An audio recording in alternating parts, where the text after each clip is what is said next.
Hello students, welcome to our YouTube channel Krishna tuition classes. आज हम class 12 में electrostatics में इलेक्ट्रिक फील्ड के बारे में और इलेक्ट्रिक फील्ड इंटेंसिटी के बारे में पढ़ेंगे। इलेक्ट्रिक फील्ड क्या होता है? The space around the charge particle in which a electrostatic force of attraction and repulsion due to a charge can be experienced by any other charges. हम इसको कैसे समझ सकते हैं? जैसे मैंने चार्ज पार्टिकल लिया, इसके चारों ओर का वह एरिया जहां पर ये इलेक्ट्रोस्टैटिक फोर्स क्या होगा? अट्रैक्शन होगा, रिपल्शन होगा। किसके ऊपर? एनी अदर चार्ज पार्टिकल के ऊपर। दूसरे शब्दों में कैसे समझ सकते हैं? जब हम छोटे थे, हमारे पास स्केल होता था, प्लास्टिक स्केल। हम उसको ड्राई हेयर से क्या करते थे? रब करते थे, तब वो कागज के पीस को अट्रैक्ट कर लेते थे। जैसे प्लास्टिक स्केल लिया, ये यहां पर मैंने क्या रखे? कागज के पीस, छोटे कागज के पीस रखे हुए हैं। एक यहां रखे हुए हैं, दो पोजीशन पे रख रखे हैं मैंने कागज के पीस। तो फिर प्लास्टिक की जो स्केल है, हम इसे रब करते, इस पे चार्ज डेवलप हो जाता था रब करने से ड्राई हेयर में। तो फिर ये कागज की पीस इसको जल्दी से अट्रैक्ट कर लेता है, और जबकि जो ज्यादा डिस्टेंस पे रखा हुआ है उसे वो अट्रैक्ट नहीं कर पाता, क्योंकि जो प्लास्टिक यहाँ पर जो चार्ज डेवलप हुआ है उसका रीजन यहाँ तक है और यहाँ तक इस पर कोई रीजन नहीं है, इसलिए ये इस पर कोई भी इफेक्ट नहीं डालता। बस इसके रीजन में जो आता है उस पर ये इफेक्ट डालता है। नेक्स्ट हम क्या पढ़ेंगे इसमें? Electric field intensity. Electric field intensity क्या होती है? The strength of electric field at any point. देखिए चार्ज पार्टिकल है, इसके रीजन में हम कोई भी एक पॉइंट लेंगे, यहाँ पर कितनी ये स्ट्रेंथ लगा रहा है, इसकी वजह से यहाँ पर कितनी फोर्स लग रही है इसके ऊपर, उसे हम क्या बोलेंगे? Electric field intensity. जो इलेक्ट्रिक फील्ड है और इलेक्ट्रिक फील्ड इंटेंसिटी क्या है? दोनों ही वेक्टर क्वांटिटी है। इनका डायमेंशन फॉर्मूला क्या आएगा इलेक्ट्रिक फील्ड का? E is equal to F force experience by unit positive charge. Force का डायमेंशन फॉर्मूला क्या होता है? एम एल टी की पावर -2। चार्ज ये क्या है? क्यू क्या है? चार्ज। तो चार्ज का डायमेंशन फॉर्मूला क्या होता है? AT। यहां से डायमेंशन फॉर्मूला क्या निकला? एम एल टी की पावर -3 ए की पावर -1। ये क्या आ गया हमारे पास? डायमेंशन फॉर्मूला किसका? इलेक्ट्रिक फील्ड का। इलेक्ट्रिक फील्ड इंटेंसिटी को हम मैथमेटिकल फॉर्म में ऐसे भी लिख सकते हैं, E is equal to F by Q naught. क्योंकि एफ क्या है? Force experience per unit positive charge. Next topic हम क्या करेंगे इसमें? इलेक्ट्रिक फील्ड इंटेंसिटी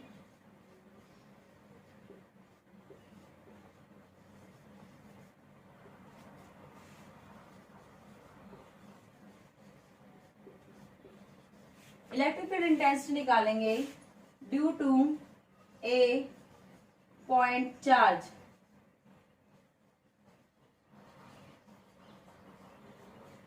क्या कैलकुलेट करेंगे हम इसमें?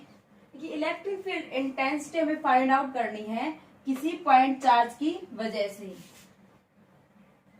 जैसे मैंने ये क्या लिया? एक प्लेन लिया, एक्स, ये वाई, ये जेड प्लेन लिया।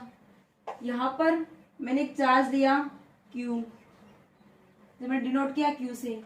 इस पॉइंट पर ये किसके रीजन है? यहाँ पर कोई ना कोई फील्ड है इसका, तो इसके फील्ड में हमने एक पॉइंट ले लिया, ये एनी पॉइंट लिया। यहाँ पर हमें electric field intensity find out करनी है इस पॉइंट के ऊपर, किसकी वजह से? इस चार्ज की वजह से, कि इस पर कितना फोर्स लग रहा है। तो ये पॉइंट हमने क्या मान लिया? P। और यहाँ पर जो चार्ज माना है हमने, वो P पॉइंट पर क्या माना है? Test charge Q। Test charge हमेशा क्या होता है? हमेशा पॉजिटिव। ये भी क्या है? पॉजिटिव चार्ज है। हमने इसको दोनों को ओरिजिन से कलेक्ट कर दिया, इसको भी और इसको भी, और इन दोनों लाइनों को ज्वाइन कर दिया। अब यहाँ पर हमें फोर्स फाइंड आउट करना है। क्यू लोड चार्ज पे कितना फोर्स लग रहा है, किसकी वजह से? क्यू वन चार्ज के वजह से। देखिए क्यू चार्ज की वजह से क्या कैलकुलेट करेंगे हम इसमें? Electric field intensity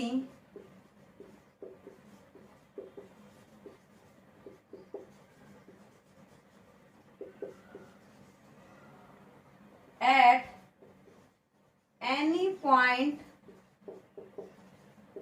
P due to point charge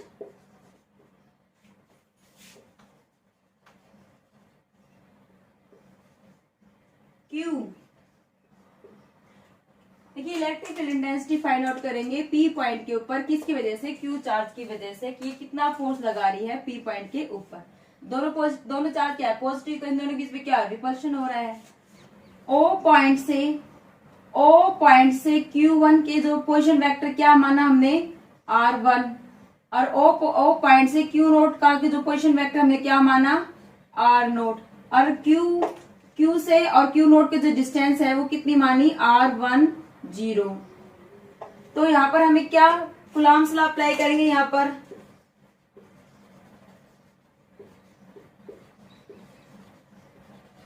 Coulomb's law क्या होता है, F is equal to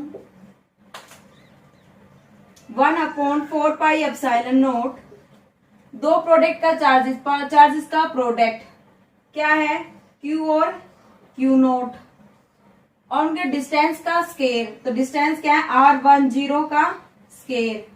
direction find out करने के लिए हम इसे यूनिट वेक्टर से मल्टीप्लाई कर देंगे यहाँ पर। तो F क्या हो गया यहाँ पर, 1/4πε0 Q नोट R10 स्केयर। अब यूनिट वेक्टर को हम ओपन करेंगे तो क्या होगा, R10 vector upon R10 magnitude. अब इन दोनों की पावर क्या आ जाएगी, यहाँ पर 2 है, यहाँ पर 1, बेस सेम है तो पावर क्या हो जाएंगी, ऐड हो जाएंगी। तो 1/4πε0 Q नोट R10 की पावर कितनी हो जाएगी, 3 हो जाएगी, और R10 वेक्टर हो जाएगा। जो F है, F के नीचे हम ये क्या ले आएंगे, Q नोट, तो क्या हो जाएगा, F by Q naught is equal to Q upon R10 3 और R10 वेक्टर, ये साथ में 1/4πε0 भी आएगा। F बाई एप्सिलॉन क्या होता है, इलेक्ट्रिक फील्ड इंटेंसिटी, हमने पढ़ा था, ये किसके इक्वल हो गया, E के इक्वल। तो इलेक्ट्रिक फील्ड इंटेंसिटी हमने कितनी निकाली यहाँ पर, P पॉइंट पर Q अपॉन 4πε0 R10 पावर 3 और R10 वेक्टर। इसमें हमने देखा कि एक पॉइंट लेने पर इलेक्ट्रिक फील्ड इंटेंसिटी कितनी आती है।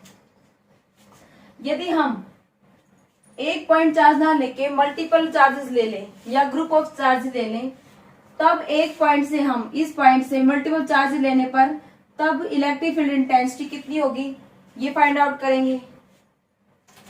इसे मैंने Q1 का नाम दे दिया उस केस में, यहाँ पर Q1 हो गया, यहाँ पर ये एक और चार्ज हो गया तो क्या हो गया, Q2 चार्ज हो गया, एक और चार्ज ले लिया मैंने, क्या ले लिया, ये Q3 हो गया। तो ये इस पे फोर्स लगाएगा, इस साइड, ये इधर लगाएगा इसके ऊपर, तो F03, और ये ऊपर साइड लगा रहा था, इसका क्या हो जाएगा, F02, ये क्या हो जाएगा, F01 हो जाएगा। तो इन सारे फोर्स निकालेंगे हम इसके ऊपर, total force F01 plus F02 plus F03, यहाँ हम टोटल फोर्स निकालेंगे P पॉइंट पर। तो क्या होगा, यहाँ पर हम कूलॉम्स लॉ अप्लाई करेंगे इन सब में, तो F naught is equal to 1/4πε0, इसकी वैल्यू क्या आएगी, Q1 और Q नोट के बीच में लगे फोर्स कितना हो जाएगा, दोनों चार्जेस का product Q1 Q naught upon की डिस्टेंस क्या हो गई, R10 का स्केयर, और साथ में unit vector direction find out करने के लिए, प्लस सेकंड में निकालेंगे हम F02 पे क्या हो जाएगा, 1/4πε0 Q2 और Q नोट, इन दोनों प्रोडक्ट का चार्जेस का product Q naught Q2 upon square का distance R02 square into R02 का यूनिट वेक्टर से डायरेक्शन फाइंड आउट करने के लिए मल्टीप्लाई किया है। F03 निकाला हमने, ये नंबर ऑफ चार्जेस ले सकते हैं। तो F0n, F03 पे कितना आया 1/4πε0 Q3 Q0 अपॉन R30 का स्केयर और इसके साथ यूनिट वेक्टर से मल्टीप्लाई करेंगे डायरेक्शन फाइंड आउट करने के लिए। ये हो गया। सोन ऐसे चलता रहेगा। तो 1/4πε0 Q0 Qn अपॉन Rn0 का स्केयर और Rn0 यूनिट वेक्टर हो गया। इन सबको हमने ऐड किया। यहां से Q0 इसमें भी है, इसमें भी है, इसमें भी है और इसमें भी है। Q0 कॉमन आ जाएगा, वो F0 के नीचे आ जाएगा हम कि F0 टोटल फोर्स अपॉन में Q0 इज इक्वल टू 1/4πε0 ले लेंगे हम, सारों में कॉमन है।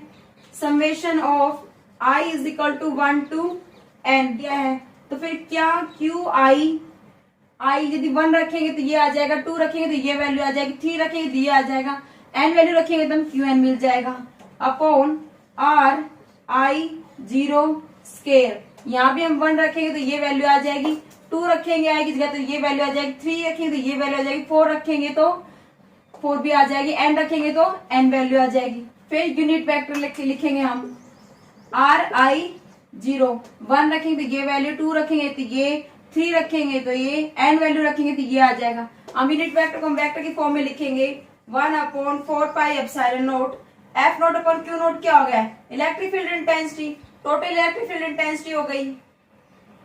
Summation I is equal to 1 to n हो गया, QI अपॉन RI0 की पावर 3 हो गई, Q हो गई। हमने इस यूनिट वेक्टर को ओपन कर लिया, R वेक्टर I0 अपॉन, इसको हम क्या लिख सकते हैं R वेक्टर 10 अपॉन RI का मैग्नीट्यूड।